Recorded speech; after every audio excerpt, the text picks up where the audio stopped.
கள போராளிகளை சந்தித்து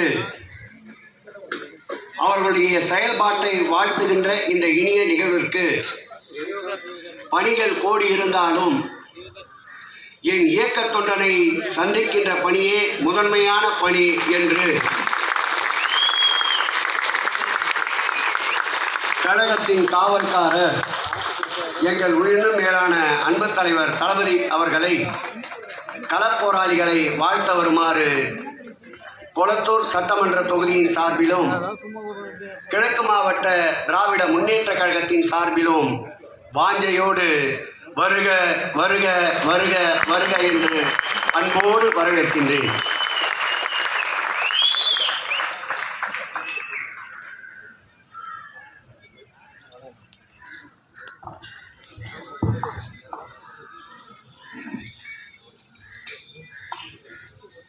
அன்புள்ள கிழக்கு மாவட்ட திராவிட முன்னேற்ற கழகத்துடைய செயலாளரும் மாண்புமிகு அமைச்சருமான செயல் வீரர் சேகர்பாபு அவர்களே,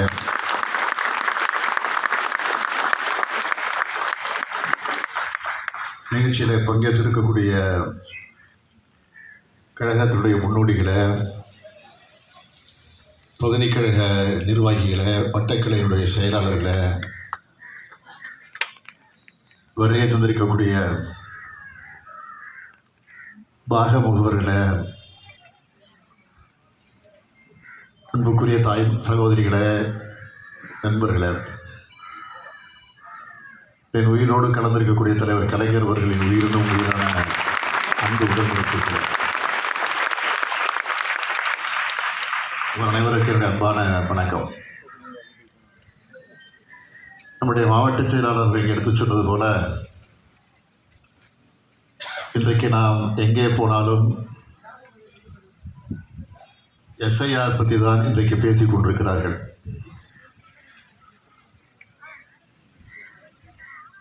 ஆனால் அதை பேசாமல் இருக்க முடியாத ஒரு சூழ்நிலையும் ஏற்பட்டிருக்கிறது. மக்கள் ஒவ்வொருத்தருக்கும் நாங்கள் இந்தியாவுடைய குடிமக்கள் தான் என்று நிரூபிக்க வேண்டிய ஒரு சூழ்நிலையில், ஒரு கட்டாயத்தில் இன்றைக்கு இருந்து கொண்டிருக்கிறோம். காரணம், தேர்தல் ஆணையம் அப்படிப்பட்ட ஒரு பெரும் சுமையை நம் மீது சுமத்தி இருக்கிறது. மக்களுடைய வாக்குரிமையை பறிபோகக்கூடிய அளவுக்கு ஒரு சூழ்நிலை ஏற்பட்டிருக்கிறது. இதை உருவாக்கியவர்கள் யார் என்பதும் உங்களுக்கு நன்றாக தெரியும். ஒன்றியத்தில் ஆண்டு கொண்டிருக்கக்கூடிய ஆட்சியாளர்கள் இதை உருவாக்கி இருக்கிறார்கள். எப்படி பல்வேறு விசாரணை அமைப்புகளை வச்சு பல்வேறு மாநிலத்தில் இருக்கக்கூடிய ஆட்சிகளுக்கு இன்னல்களையும் துன்பங்களையும் தந்து கொண்டிருக்கிறதோ, அதேபோல் இன்றைக்கு தேர்தல் ஆணையத்தை பயன்படுத்தி அப்படி ஒரு சூழ்நிலையை இன்றைக்கு அவர்கள் ஏற்படுத்தி இருக்கிறார்கள். ஏற்கனவே நீங்கள் தொலைக்காட்சிகளில், பத்திரிகைகளில் பார்த்திருப்பீர்கள், படித்திருப்பீர்கள். நாடாளுமன்றத்தினுடைய எதிர்க்கட்சித் தலைவராக இருக்கக்கூடிய காங்கிரஸ் பேரியக்கத்தினுடைய இளம் தலைவராக வழங்கி கொண்டிருக்கக்கூடிய நம்முடைய அருமை சகோதரர் ராகுல் காந்தி அவர்கள் வெளிப்படையாகவே வாக்கு திருட்டை பற்றி பல்வேறு குற்றச்சாட்டுக்களை எடுத்து வைப்பது மட்டுமல்ல, ஆதாரங்களோடு அதை சுட்டிக்காட்டி அதையெல்லாம் இன்றைக்கு அவர் வெளிப்படுத்தி கொண்டிருக்கிறார். ஆக நான் உங்களையெல்லாம் கேட்டுக்கொள்ள விரும்புவது, தமிழ்நாட்டை பொறுத்த வரையில் உண்மையான வாக்காளர்கள் ஒருத்தரும் வாக்காளர் பட்டியலிருந்து விடுபட்டு விடக்கூடாது என்பதற்காகத்தான் இன்றைக்கு திராவிட முன்னேற்ற கழகம் நீதிமன்றத்திற்கு சென்றிருக்கிறோம். மக்கள் மன்றத்திலும் இன்றைக்கு விளக்கி கொண்டிருக்கிறோம். ஏற்கனவே திராவிட முன்னேற்ற கழகத்தின் சார்பில் கடந்த அக்டோபர் 27ஆம் தேதி நம்முடைய தோழமை கட்சிகளாக இருக்கக்கூடிய கூட்டணி கட்சி தலைவர்களை எல்லாம் அழைத்து இது சம்பந்தமாக ஒரு கூட்டத்தை நடத்தி பல்வேறு ஆலோசனைகளை வழங்கப்பட்டு அதைத் தொடர்ந்து நவம்பர் 2ஆம் தேதி தமிழ்நாட்டில் இருக்கக்கூடிய அனைத்து கட்சிகள் கூட்டம். கட்சி பாகுபாடின்றி எந்த கட்சியாக இருந்தாலும், பதிவு செய்யப்பட்டிருக்கக்கூடிய எந்த கட்சியாக இருந்தாலும், அது நமக்கு எதிர்கட்சியாக இருந்தாலும் சரி, நம்மை விமர்சிக்கக்கூடிய கட்சிகளாக இருந்தாலும் சரி, எந்த கட்சிகளாக இருந்தாலும் பார்க்காமல் அத்தனை கட்சிகளுக்கு அழைப்பு விடுத்தோம். ஆக அந்த கூட்டத்தையும் கூட்டினோம். அதில் பல தீர்மானங்களை நிறைவேற்றியிருக்கிறோம். அந்த அடிப்படையில் தான் நாம் நீதிமன்றத்திற்கு சென்றிருக்கிறோம். அது மட்டுமல்ல, கடந்த 11ஆம் தேதி தமிழ்நாட்டில் இருக்கக்கூடிய மாவட்ட தலைநகரங்களில் நம்முடைய தோழமை கட்சிகளின் தலைவர்கள் எல்லாம் பங்கேற்கக்கூடிய வகையில் ஒரு ஆர்ப்பாட்டத்தை நடத்தி முடித்திருக்கிறோம். ஆக நம்முடைய உணர்வுகளை எல்லாம் தொடர்ந்து வெளிப்படுத்தி கொண்டிருக்கிறோம். வழக்கமாக தேர்தலில் கழகத்தை வெற்றி பெற வைக்கக்கூடிய பொறுப்பைத்தான் உலகத்தில் ஒப்படைப்பது உண்டு. ஆனால் இந்த முறை அது மட்டுமல்ல, மக்களுடைய வாக்குரிமை பெற்றுத்தரக்கூடிய பெரும் பொறுப்பையும் கூடுதலாக இன்றைக்கு உங்களுக்கு ஒப்படைத்திருக்கிறோம்.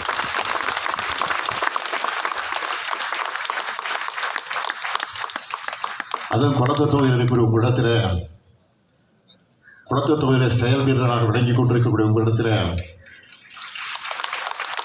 சொல்ல வேண்டிய அவசியம் இல்லை. என்னை விட விழிப்பாக இருக்கக்கூடியவர் நீங்கள்.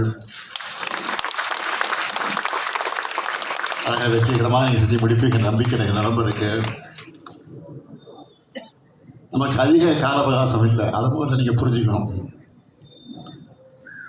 நவம்பர் 4ஆம் தேதியிலிருந்து டிசம்பர் 4ஆம் தேதி வரையில் கால நிர்ணயம் செய்யப்பட்டு, ஒரு மாத கால நிர்ணயம் செய்யப்பட்டு, ஒரு மாதத்துக்குள்ள எல்லாருடையும் கணக்கீட்டு படிவம், அதாவது நாம் வாக்காளராக சேருகிற அது விண்ணப்ப படிவம், அதைத்தான் கணக்கீட்டு படிவம்னு சொல்கிறோம். அந்த கணக்கீட்டு படிவம்னா கூட சில பேருக்கு புரியாது. ஆக நம்ம வாக்காளராக சேருவதற்கு ஒரு அப்ளிகேஷன் கொடுக்குறாங்க, ஒரு ஃபாரம் கொடுக்குறாங்க. இன்றைக்கி தேதி 14, 10 நாள் முடிஞ்சு போச்சு. இந்த மிச்சம் இருப்பது எத்தனை நாள் என்பது உங்களுக்கு தெரியும். ஆகவே அந்த ஃபாரத்தை நான் வாங்கி பார்க்குற போது நமக்கு பெரிய குழப்பமே வருது, தலை சுற்றுது. ஆக தமிழ்நாடு இன்றைக்கி அது குறித்து புலம்பிக்கிட்டு இருக்கு. ஏற்கனவே மேற்கு வங்கத்தில் அந்த மாநிலத்தினுடைய முதலமைச்சராக இருக்கக்கூடிய மம்தா பானர்ஜி அவர்கள் மிகப்பெரிய போராட்டத்தை நடத்தி தன்னுடைய எதிர்ப்பை வெளிப்படுத்தி இருக்கிறாங்க. அதே போல் கேரளாவில் இருக்கக்கூடிய மார்க்சிஸ்ட் கம்யூனிஸ்ட் கட்சி ஆளுங்கட்சி மட்டுமில்லை, அங்கே இருக்கக்கூடிய எதிர்கட்சியும் ஒன்று சேர்ந்து அவங்களும் போராட்டத்தை நடத்தி சட்டமன்றத்தில் தீர்மானம் போட்டு அவங்களும் எதிர்ப்பை வெளிப்படுத்தி இருக்கிறாங்க. ஆனால் தமிழ்நாட்டில் ஒரு எதிர்கட்சிகள் ஒன்று இருக்குது, அது எதிர்கட்சியாக இல்லை. இப்படியே போயிட்டு இருந்தால் அவங்க எதிர்கட்சியாக மட்டும் இல்லை, உதிரி கட்சியாக கூட இருக்க முடியாத ஒரு சூழ்நிலை. அதாவது தன்னுடைய கட்சியை டெல்லியில் கொண்டு போய் அடமானம் வச்சுட்டு அந்த எஸ்ஐஆரை ஆதரிக்கிற அவங்க போட்டிருக்க கண்டிஷன் எல்லாம் ஏற்றுக்கொண்டு இருக்கக்கூடிய நிலையில் அவங்க அடமானம் வச்சிருக்கிறாங்க, அதை ஆதரிச்சிட்டு இருக்கிறாங்க. கூச்சமே இல்லாமல் எதிர்ப்பு தெரிவித்து எல்லா கட்சியும் உச்சநீதிமன்றத்துக்கு போகிறோம். ஆனால் இங்கே எதிர்கட்சியாக இருக்கக்கூடிய அதிமுக அதை ஆதரித்து உச்சநீதிமன்றத்துக்கு போகிற வெட்கக்கேடு இன்றைக்கு நாட்டில் நடந்துட்டு இருக்கு. மக்களை சந்திக்க அவங்களுக்கு தெம்பு இல்லை. அதனால தான் இந்த குறுக்கு வழியை நாடி இருக்கிறாங்க. இப்படிப்பட்ட நிலையில் உங்களெல்லாம் நான் கேட்டுக்கொள்ள விரும்புவது, தொகுதி முழுக்க ஒரு பூத்து விடாமல் சுற்றி சுழறணும். அந்த கணக்கீட்டு படிவங்களை இறப்ப மக்களுக்கு நாமெல்லாம் உதவியாக இருக்கணும். தேர்தல் ஆணையம் நியமிச்சிருக்கக்கூடிய பிஎல்ஓக்கும் மக்களுக்கும் இடையில் நம்ம BLA 2 தான் துணை நிற்கணும், உதவி பண்ணணும், ஆலோசனைகளை வழங்கணும். அதை பூர்த்தி செய்வதற்கான எல்லா வகையிலும் நீங்கள் துணை நிற்கணும் என்று நான் உங்களையெல்லாம் இந்த நேரத்தில் கேட்டுக்கிறேன். குளத்தூரில் வெற்றி என்பது நிர்ணயிக்கப்பட்ட வெற்றி தான், அது எந்த சந்தேகம் இல்லை.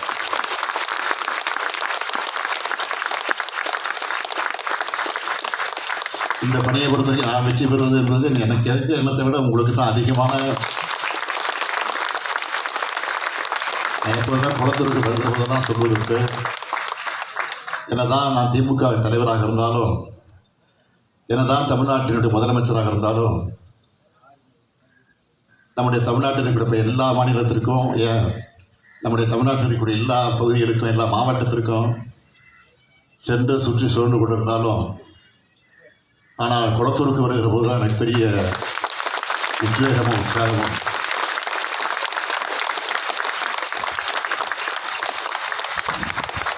வழங்கக்கூடிய வகையில் நீங்கள் வரவேற்பு சொல்லிக்கிட்டு இருக்கிறீங்க. தொடர்ந்து 10 நாளைக்கு 15 நாளைக்கு ஒரு முறை 2 முறை நானும் தொடர்ந்து வந்துக்கிட்டு இருக்கிறேன். ஆகவே இந்த வாக்காளர்கள் சரிபார்க்கின்ற எஸ்ஐஆர் என்ற நிலையில் இருக்கக்கூடிய வாக்கு சேகரிக்கிற பணியை பொறுத்த வரைக்கும் உங்களுக்கு எந்த உதவி வேண்டுமானாலும் நாங்கள் செய்வதற்கு காத்திருக்கிறோம், தயாராக இருக்கிறோம். ஆனால் நம்முடைய பணியில் சுமக்கம் இருந்து விடக்கூடாது. நான் ஏற்கனவே சொன்னது மாதிரி 4ஆம் தேதியிலிருந்து அடுத்த மாதம் 4ஆம் தேதி வரைக்கும் சொன்னாலும் 10 நாள் முடிஞ்சிடுச்சு. ஆக இன்னைக்கு தேதி 14, நிமிஷம் இருப்பது 15 நாள் தான். ஆக அதற்குள்ளாக முடிக்கின்ற அந்த பணியில் ஈடுபடு நம்பிக்கை நம்பருக்கு அந்த பணியை வெற்றிகரமாக முடிவு தாருங்கள் என்று உங்களை அன்போடு கேட்டு, எப்படி குளத்தூர் தொகுதி மற்ற தொகுதிகளுக்கெல்லாம் எடுத்துக்காட்டாக விளங்கி கொண்டிருக்கிறதோ, அதே ஒரு எஸ்ஐஆர் பிரச்சனையில் முறையாக வாக்கு சேகரிக்கிற பணிகளையும் முதலிடத்தை பெறக்கூடிய வகையில் நீங்கள் இருப்பீர்கள் என்ற நம்பிக்கை இருக்கிறது. ஆகவே அந்த பணியை நிறைவேற்றித்தார்கள் அன்போடு கேட்டு உங்களை எல்லாம் சந்திக்கக்கூடிய வாய்ப்பு பெற்று மீண்டும் ஒரு முறை இதயபூர்வமான நன்றி நன்றி நன்றி நன்றி என்று கூறி விடைபெறுகிறோம்.